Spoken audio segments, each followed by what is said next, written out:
Hello friends, एक बार फिर से स्वागत करता हूं आपके अपने यूट्यूब चैनल फार्मा वुरर हब में।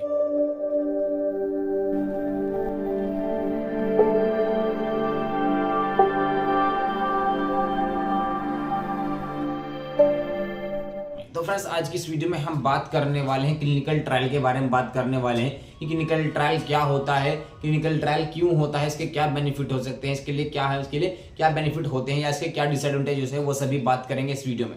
तो फ्रेंड, क्या है क्लिनिकल ट्रायल अपने आप में क्या है, एक बहुत ही अच्छी टर्म है। मतलब क्या सुनने में अच्छा लगता है कि हाँ क्लिनिकल ट्रायल क्या होता है। तो अब हम किसी भी नॉर्मल व्यक्ति से बात करें कि हम क्लिनिकल ट्रायल में काम करते हैं तो उसको कैसे समझाएंगे। तो फ्रेंड्स, क्या है ये इस वीडियो में इसलिए हम बात करेंगे। तो फ्रेंड, क्या है ये वीडियो बहुत शानदार होने वाली है सभी स्टूडेंट के लिए। चाहे क्लिनिकल ट्रायल क्या होता है कि फ्रेंड्स, क्या है ये बहुत ही अच्छी क्या फील्ड है सभी युवाओं के लिए, जिसमें क्या है ये एक ग्रोइंग फील्ड है जो बहुत तेजी से बढ़ रही है। तो फ्रेंड, जो क्या है तो भाई इसीलिए आज लेकर के उस वीडियो में हम विस्तार से बात करेंगे कि क्लिनिकल ट्रायल क्या होता है और क्या क्या इसमें काम होता है और क्या क्या इसमें यहाँ पे अपॉर्चुनिटी होने वाली है सभी स्टूडेंट के लिए। जो अभी क्या है, जो अभी बैचलर कर रहे हैं उनके लिए क्या अपॉर्चुनिटी है, जो डी फार्मा कर रहे हैं या जो मास्टर्स कर रहे हैं उनके लिए क्या क्या अपॉर्चुनिटी होने वाली है इस फील्ड में, वो सभी बात करेंगे इस वीडियो में। तो फ्रेंड्स, क्या है आगे बढ़ने से पहले आपसे रिक्वेस्ट करना चाहता हूं, यदि आप हमारे चैनल पे न्यू हैं तो सब्सक्राइब कीजिए, लाइक कीजिए और शेयर कीजिए और बेल आइकन को दबाना ना भूलें ताकि आने वाली हर वीडियो का नोटिफिकेशन आपको मिलता रहे सबसे पहले। तो फ्रेंड, आइए स्टार्ट करते हैं क्लिनिकल ट्रायल के बारे में। तो फ्रेंड, सबसे पहले बात आती है यहाँ पर क्या है, यहाँ पे दो टर्म आती है, क्लिनिकल और ट्रायल आती है। तो क्लिनिकल का मतलब होता है जहां पर भी आप देखते हो क्लिनिकल का एक वर्ड जुड़ जाता है, उसका मतलब होता है ह्यूमन बीइंग, यानी related to the human beings. क्या है, एक लाइफ से जुड़ जाता है, एक लाइफ से जुड़ जाता है, इसको बोलते हैं ट्रायल। यानी क्लिनिकल का मतलब होता है एक ह्यूमन लाइफ, जो जहां पर ट्रायल का मतलब क्या है ह्यूमन, मतलब इसका मतलब क्या होता है आपको, इसका मैंने बताया आपको यहाँ पे ह्यूमन बीइंग्स क्या होता है, ह्यूमन बीइंग होता है। क्या है, ह्यूमन बीइंग होता है यहाँ पे इसका। और फ्रेंड, जो ट्रायल का मतलब होता है कि ह्यूमन बीइंग के ऊपर क्या है, कोई ट्रायल किया जा रहा है, क्या है कोई ट्रायल किया जा रहा है, क्या है कोई स्टडी की जा रही है, उसको बोलते हैं क्या क्लिनिकल ट्रायल बोलते हैं। तो जो क्लिनिकल ट्रायल होता है ये क्या है, एक फार्माकोलॉजी जो हमारी टर्म होती है, यानी फार्माकोलॉजी सब्जेक्ट होता है हमारा, बैचलर वालों के पास होता है या डी फार्मा वालों के पास होता है, मास्टर्स वालों के होता है, उसमें एक टर्म देखने को मिलती है क्लिनिकल ट्रायल। अब इस ट्रायल को हम समझेंगे विस्तार से यहाँ पर। तो फ्रेंड्स, सबसे पहले बता दो आपको क्लिनिकल ट्रायल इससे पहले क्या होता है, प्री क्लिनिकल ट्रायल होता है। क्या प्री क्लिनिकल ट्रायल क्या होता है, इससे पहले एक टर्म आती है यहाँ से निकलकर, क्या आता है प्री क्लिनिकल ट्रायल। क्या है प्री क्लिनिकल ट्रायल। अब ये क्या है, ये प्री क्लिनिकल ट्रायल, इसमें आप देख सकते हैं यहाँ पे। अब बोलोगे आप ये प्री कैसे, मतलब क्या कि क्लिनिकल से पहले, यानी कि क्लिनिकल से पहले एक टर्म आती है प्री क्लिनिकल ट्रायल। यानी प्री मतलब जो ह्यूमन बीइंग्स है, मैंने बताया आपको कि क्लिनिकल का मतलब होता है ह्यूमन बीइंग्स होता है। अब इसने बोला है कि ये क्या है, ये प्री क्लिनिकल है, मतलब क्या ह्यूमन बीइंग की जो स्टडी है उससे पहले। तो ह्यूमन बीइंग की जो स्टडी होती है उससे पहले जो स्टडी की जाती है वो एनिमल्स पे की जाती है। जैसे उसमें रैट होता है हमारा, माइस होता है हमारा, क्या हो सकता है उसमें हमारे काऊ भी हो सकती है, उसमें हमारा मंकी हो सकता है, उसमें हमारा क्या रैबिट हो सकता है। तो फ्रेंड, क्या है और क्या है, इसमें ये क्या अलग अलग टाइप्स के हमारे यहाँ एनिमल्स का यूज किया जाता है। जब हम किसी ड्रग की स्टडी करते हैं किसी एनिमल के ऊपर तो उसको क्या बोलते हैं, उसको प्री क्लिनिकल ट्रायल बोलते हैं। क्या है, उसको प्री क्लिनिकल ट्रायल बोलते हैं। और जब वही ड्रग की स्टडी हम करते हैं किसी ह्यूमन बीइंग के ऊपर, यानी कोई जो इंसान होता है उसके ऊपर उसको स्टडी करते हैं तो उसको क्या बोलते हैं, उसको क्लिनिकल ट्रायल बोलते हैं। तो फ्रेंड, क्या ये दो टर्म आपको आशा करता हूँ अच्छे से समझ में आ गई होगी। आज के बाद आपको इन दोनों टर्म में क्या भी कोई भी कंफ्यूजन नहीं होगा। अब बात करते हैं क्लिनिकल ट्रायल के बारे में बात करते हैं। तो फ्रेंड, जब क्लिनिकल ट्रायल होता कब है ये देखिए। तो फ्रेंड, जब प्री क्लिनिकल ट्रायल यहाँ का सक्सेसफुल हो जाता है, यहाँ पे जब क्या है, जब कोई नया मॉलिक्यूल्स आपका मार्केट में क्या है, कोई नया मॉलिक्यूल मार्केट में आता है, जैसे क्या है कोई नई इन्वेंशन आई है, जैसे नई ड्रग बनाई है किसी ने, तो क्या है जो मार्केट में आने से पहले उसको क्या करना पड़ता है, उसको इन पैरामीटर से गुजरना पड़ता है। तो बस सबसे पहले पैरामीटर आता है यहाँ पर प्री क्लिनिकल ट्रायल का पैरामीटर आता है। तो हम प्री क्लिनिकल ट्रायल में एनिमल स्टडी करते हैं। तो फिर जब वो ड्रग का जो डेटा होता है, जब ड्रग सक्सेसफुल हो जाती है, एनिमल्स पे सक्सेसफुल हो जाती है, उसके बाद उसको मार्केट में लॉन्च करने के लिए हमको क्या है,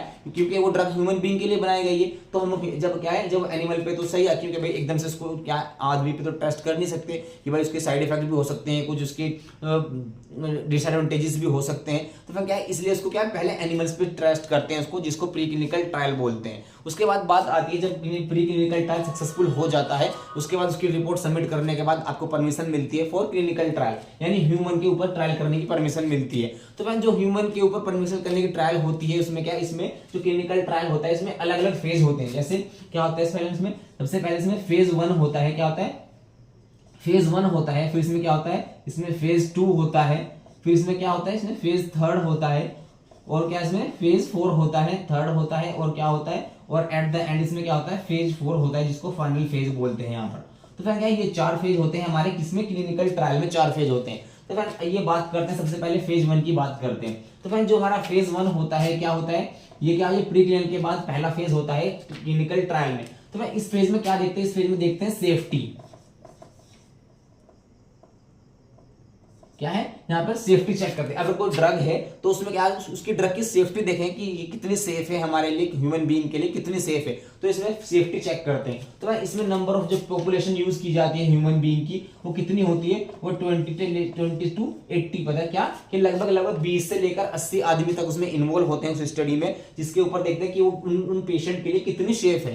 तो फिर क्या अब बात करते हैं सेकंड, यहाँ पे आ जाती है हमारा फेज सेकंड आ जाता है। उसके बाद जैसे हमारा फेज फर्स्ट खत्म होता है, इसकी सेफ्टी चेक कर लेते हैं, उसके बाद हम उसका सेकंड पे आते हैं, फेज सेकंड में। तो फेज सेकंड में क्या, एफिकेसी देखते हैं,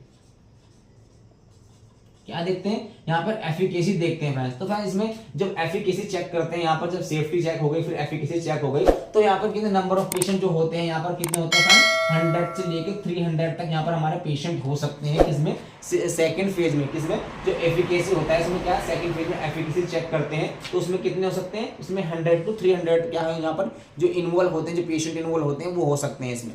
तो फिर इसके बाद क्या है, अब जो हमारा सेकंड फेज होता है फ्रेंड, उसको क्या बोलते हैं, उसको क्या, उसको एक्सप्लोइटेशन फेज भी बोलते हैं। क्या बोलते हैं,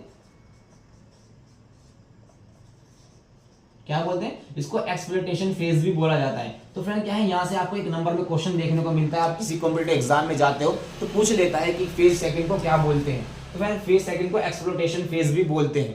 फ्रेंड अब बात करते हैं फेज नंबर थर्ड में चलते हैं। तो फेज नंबर थर्ड में क्या चेक करते हैं फ्रेंड, यहाँ पर क्या आते हैं, यहाँ पर सेफ्टी और एफिकेसी,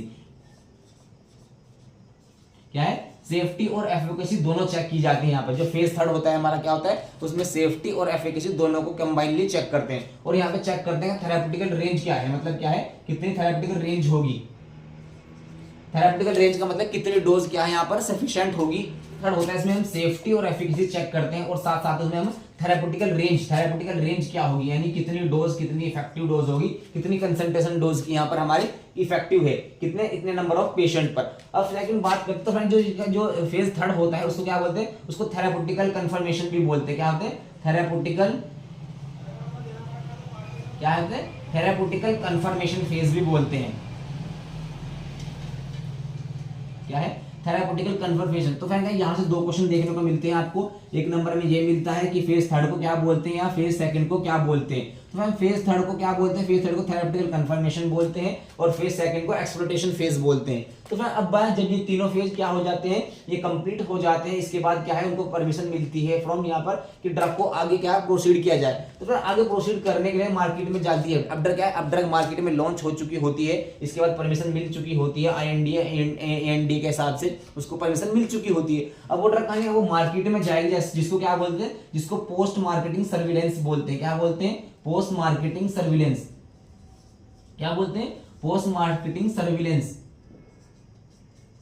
ये क्या है, ये पोस्ट मार्केटिंग सर्विलेंस होती है। अब ड्रग मार्केट में आ चुकी होती है, और क्या है, जितने हमारे हॉस्पिटल्स, गवर्नमेंट हॉस्पिटल्स होते हैं, या भाई क्या हो सकते हैं, जो अच्छे बड़े हॉस्पिटल्स होते हैं, उनमें ड्रग चल रही होती है। अब वहां से कोई भी आदमी, कोई पेशेंट को ड्रग दी जा रही है, अब क्या उसके पेशेंट की मॉनिटरिंग स्टार्ट है, साथ साथ में उसकी मॉनिटरिंग चल रही है कि भाई कोई ड्रग मार्केट में है, उसको हम पेशेंट को दे रहे हैं, उसको प्रेफर कर रहे हैं, तो क्या साथ साथ इसकी जो रिकमेंडेशन होती है, भाई क्या कैसे ले रहा है, इसको किस रूट से ले रहा है, क्या साइड इफेक्ट आ रहे हैं, कितना इसका इफेक्ट आ रहा है, रेंज क्या है, ये सभी चेक होती रहती है। पोस्ट मार्केटिंग सर्विलेंस की मार्केट में आ चुकी होती है, उसके बाद ये सभी काम होता है। तो फ्रेंड जैसे ADR होता है या सीरियस एडवर्स इवेंट होते हैं, तो जो कुछ भी आता है मार्केट से निकल करके आता है यहाँ से, तो वो सभी क्या, वो जो इस फेज में ही आते हैं। तो जो फार्माकोविजिलेंस होता है हमारा, आपने सुना होगा कि एक टर्म होती है फार्माकोविजिलेंस।